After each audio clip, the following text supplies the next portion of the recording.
આપણા ગુરુ સંતોના વાણી વચનો સાંભળીએ છીએ. ફક્ત સાંભળતા જ નથી પણ સાંભળીને આત્મસાત પણ કરીએ છીએ. એવા બ્રહ્મનિષ્ઠ મહાપુરુષ દાદા ગુરુ મનહરદાસજી સાહેબ કે જેમને સદગુરુ પરમાત્મા કબીર સાહેબના સત્ય સિદ્ધાંતોનું ઉચ્ચ જ્ઞાન હતું અને દાદા ગુરુ જયરામદાસજી સાહેબે ચલાવેલી પ્રણાલિકા પ્રમાણે દાદા ગુરુ મનહરદાસજી સાહેબ પણ સેવકોના આમંત્રણને માન્ય રાખી તેમના ઘર આંગણે ભજન કીર્તન કરવા જતા હતા. અને દાદા ગુરુ ભજન કીર્તનના મંડપમાં ગાદી પર બિરાજમાન થતા તલસૂર્યની જેમ તેજસ્વી દેખાતા એવા પરમ પૂજ્ય દાદા ગુરુ શ્રી મનહરદાસજી સાહેબની આજે 53મી પુણ્યતિથિ અવસર છે. ત્યારે એક વાત હંમેશા યાદ રાખવી કે ગુરુ સંતોની શરણ સુધી પહોંચવું એ પણ એક મોટી ઉપલબ્ધિ છે. અને આપણા ગુરુ સંતોની ચેતના તો અમર છે. આપણા ગુરુ સંતો હંમેશા આપની સાથે ચેતન સ્વરૂપથી હાજરા હજુર રહે છે. અને ગુરુના ગુણનું બળ કોડથી લખી શકાય એમ પણ નથી, કેમ કે ગુરુ એ પણ એક અનંતતા છે. આપના ગુરુ શ્રી ખેમદાસજી સાહેબ કહે છે કે ગુરુના ગુણનો પાર ના આવે, જુગ જાય અનંત, દાસ ખેમ ગુરુ ગુણ ગાતા આવે ભવનો અંત.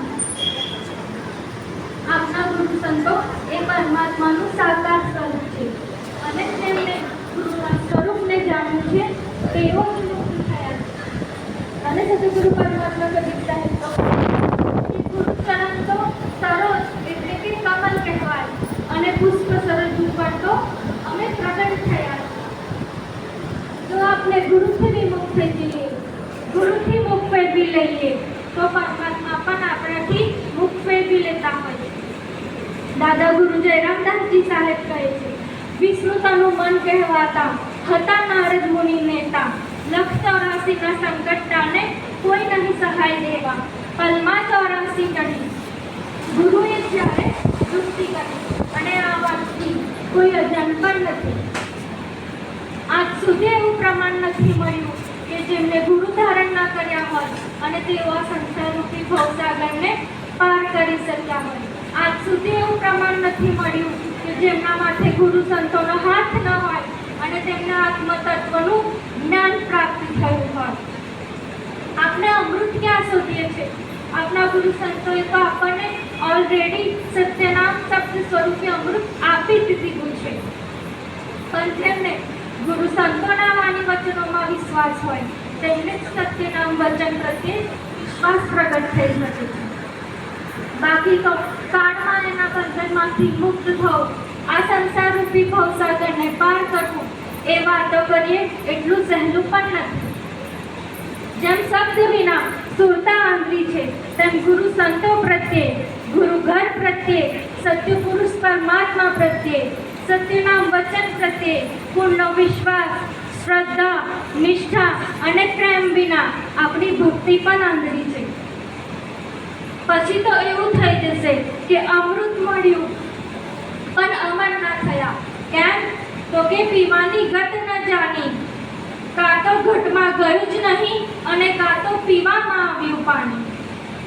આપના ગુરુ સંતો પાસેથી પ્રાપ્ત થયેલું સત્યનામ એ ભવના દુઃખ, જન્મ જન્મના દુઃખ, જન્મ મરણના બંધનમાંથી મુક્ત કરીને મોક્ષપદ અપાવનારું છે.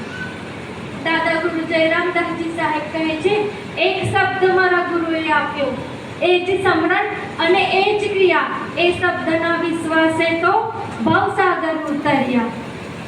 માટે આપણે મનમુખી થઈને નહીં પણ ગુરુમુખી થઈને ગુરુ સંતોના શબ્દ વચનને આત્મસાત કરી લેવાનો છે.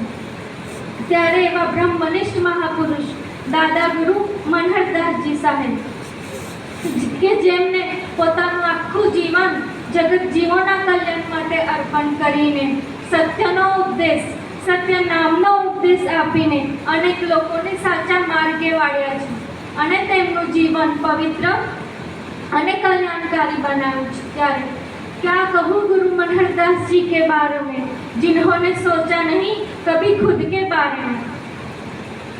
આપનું સદભાગ્ય છે, અહોભાગ્ય છે કે આપને વિશ્વ વંદનીય સદગુરુ પરમાત્મા કબીર સાહેબે સ્થાપના કરેલ વંશ પરંપરાગત ગાદીના પ્રથમ મહાપુરુષ દાદા ગુરુ લક્ષ્મણદાસજી સાહેબ, દાદા ગુરુ જયરામદાસજી સાહેબ અને વર્તમાન ગાદીપતિ ગુરુ શ્રી ખેમદાસજી સાહેબ અને ગુરુ શ્રી પદ્મનાભજી સાહેબનો મહાત આપના મસ્તક ઉપર છે ત્યારે સત્યનામનું સ્મરણ કરો, સાહેબ સન્મુખ રહેવાય, દાસ ખેમ એક જુગતી બહુ સાગર તરી જવાય.